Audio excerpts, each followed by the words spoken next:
आज देश के 3 मेडल आए।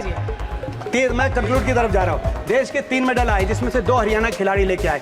खेलो इंडिया का बजट भी जो 2200 करोड़ खेलो इंडिया का बजट रखा गया, उसमें भी मात्र 60 करोड़ हरियाणा को, यानी कि 2% बजट।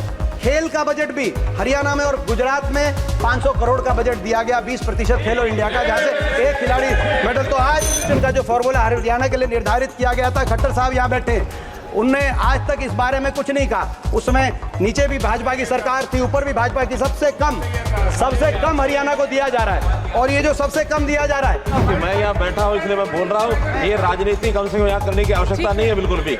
यहाँ हम लोगों ने दिल्ली अलवर की लाइन हरियाणा से होकर निकलती है, दिल्ली पानीपत RRTS यहाँ से होकर निकलती है, दिल्ली कटरा रोड जो है पूरा हरियाणा में से अंदर होकर निकलता है। ये सारे प्रोजेक्ट हरियाणा के हैं। क्या हो सकता है? तो इनको विश्वास दिलाते हैं, भारतीय जनता पार्टी बजट देने में हरियाणा को जिस तरीके से भारतीय जनता पार्टी भूल गई है, वोट देने में हरियाणा भी बीजेपी को भूल जाएगा, ये विश्वास दिलाते हैं। माननीय खट्टर साहब भी बैठे, जो हरियाणा के पूर्व मुख्यमंत्री। सबसे ज्यादा अगर सौतेला व्यवहार किसी एक प्रदेश के साथ किया गया है, तो हरियाणा प्रदेश के साथ किया है।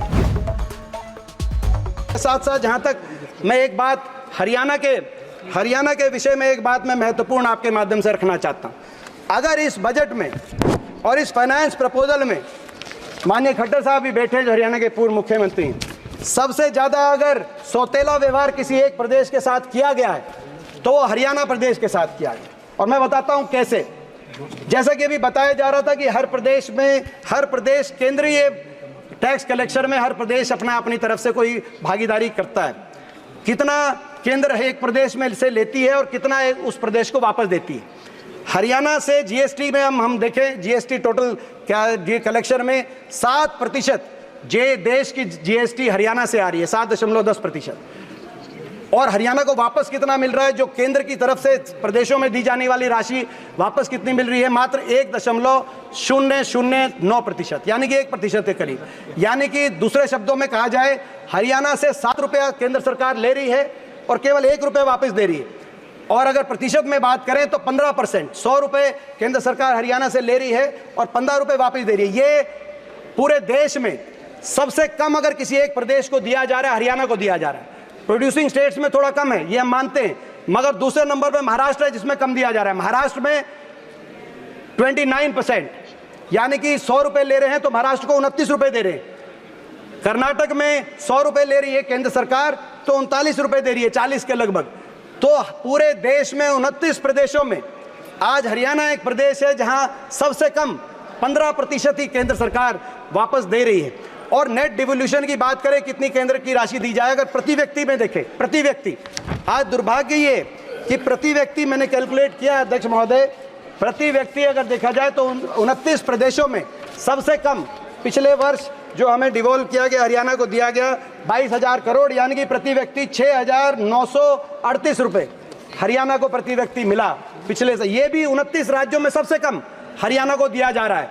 आप बाकी राज्यों को देखें, गोवा में 40,000, आप अरुणाचल प्रदेश में प्रति व्यक्ति 1,40,000, आप तेलंगाना में प्रति व्यक्ति 25,000 केंद्र सरकार की तरफ से ये राशि दी जा रही है डिवोल्यूशन, मगर हरियाणा में मात्र 6,000 प्रति व्यक्ति प्रति वर्ष। ये पिछले 5 साल से, यानी कि 15th फाइनेंस कमीशन में 1% डिवोल्यूशन का जो फॉर्मूला हरियाणा के लिए निर्धारित किया गया था, खट्टर साहब यहाँ बैठे, उनने आज तक इस बारे में कुछ नहीं कहा। उसमें नीचे भी भाजपा की सरकार थी, ऊपर भी भाजपा की, सबसे कम हरियाणा को दिया जा रहा है। और ये जो सबसे कम दिया जा रहा है, सबसे कम ये दिया जा रहा है, सबसे कम। आप पूरा सुन लीजिए, उसके बाद खट्टर साहब आप जवाब दीजिए।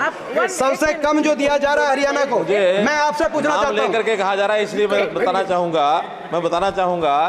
पहली बात तो है कि बजट के आर्थिक आंकड़ों के ऊपर मैं अधिकृत तो नहीं हूं बोलने के लिए, लेकिन मैं इतनी बता सकता हूं कि जितना लाभ हरियाणा को हुआ है दिल्ली के आसपास होने के नाते से, चाहे वो इंफ्रास्ट्रक्चर का हो, चाहे बाकी चीजों का हो, केवल एक राजनीतिक स्टेटमेंट देने के लिए उठाने का इनका काम है कि मैं यहाँ बैठा हूँ इसलिए मैं बोल रहा हूँ। ये राजनीति कम से कम यहाँ करने की आवश्यकता नहीं है बिल्कुल भी। यहाँ हम लोगों ने दिल्ली अलवर की लाइन हरियाणा से होकर निकलती है, दिल्ली पानीपत RRTS यहाँ से होकर निकलती है, दिल्ली कटरा रोड जो है पूरा हरियाणा में से अंदर से होकर निकलता है। ये सारे प्रोजेक्ट हरियाणा के हैं। ऐसा क्या हो सकता है? प्रश्न पूछना चाहते हैं आज ये हम प्रश्न पूछना चाहते हैं, हरियाणा जिसकी आबादी देश में, हरियाणा का क्या कसूर है? हमारी आबादी देश में 2.1% है, क्या हमारा ये कसूर है? देश का क्षेत्रफल हरियाणा का 1.34% है, हमारे 4% देश की जीडीपी आज हरियाणा, क्या हमारा ये कसूर है? देश के जीएसटी कलेक्शन में 7% हरियाणा का योगदान है, क्या हमारा ये कसूर है? देश के फूड ग्रेन्स में, खाद्यान्न अन्न भंडारण में 33% हरियाणा किसान दे रहा है, क्या ये कसूर है? क्या देश की आर्म फोर्सेस में 11% हरियाणा से आर्म फोर्सेस का ह्यूमन रिसोर्स आ रहा है, क्या ये कसूर है? क्या देश के मेडल 50% देश के मेडल हरियाणा से आ रहे हैं, क्या ये कसूर है? और इसके बाद हरियाणा में 29 प्रदेशों में सबसे कम हरियाणा को मात्र 1% केंद्र से मिलने वाली राशि मिल रही है। और आपने देखा बजट में, हमें मुझे इस बात का दुख नहीं है कि बजट में हरियाणा का नाम तक नहीं लिया गया, इस बात का तो दुख तो है, लेकिन आपने देखा कि खेलो इंडिया का बजट आज देश के 3 मेडल आए, मैं कंक्लूड की तरफ जा रहा हूं, देश के 3 मेडल आए जिसमें से 2 हरियाणा खिलाड़ी लेके आए।